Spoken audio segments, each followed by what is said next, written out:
President Clinton holds a high-level welfare reform summit in Washington. And the adoptive parents of the boy called Baby Richard suffer a Supreme Court setback in their fight to retain custody. This is the CBS Evening News.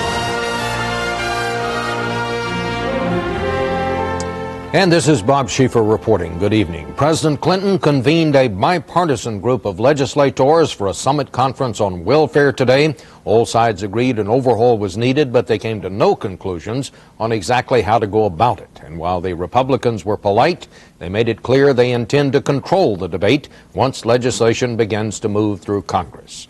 White House correspondent Rita Braver has our report. President Clinton today called welfare the most pressing social problem we face in our country. He urged Congress to reform the system, but cautioned against some of the Republicans' most severe proposals. We should require work and responsibility, but we shouldn't cut people off just because they're poor or young or unmarried. Then the president went over to Blair House to meet with members of Congress, governors, and local leaders. The welfare summit was closed to reporters, but participants said the big news was that Republicans and Democrats were able to meet together in Washington in a closed room and emerge after 5 hours still standing, smiling, and relatively unharmed. Nevertheless, was there consensus? There was surface consensus. But when it comes down to the one issue we didn't used to discuss 30 years ago, you can see the difference. Flexibility. Flexibility means how much control state governors will be given over federal welfare funds. Engler of Michigan unfurled a long list of federal welfare-related programs the states are required to manage.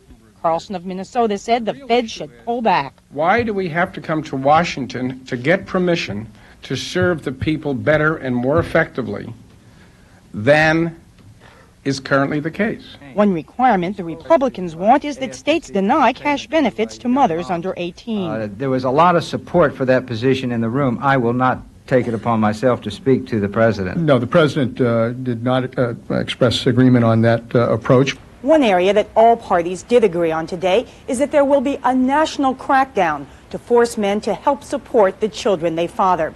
Another is that after years of talking about it, the new Congress, led by Republicans, is finally expected to overhaul welfare within the next few months. Rita Braver, CBS News at the White House.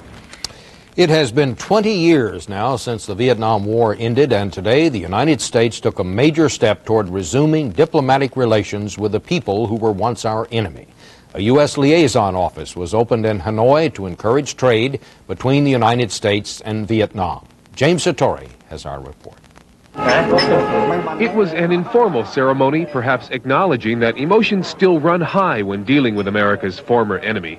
Under the agreement, the U.S. gets a new building in Hanoi to house its liaison office and some MIA search activities. It is not, officials stress, a full embassy.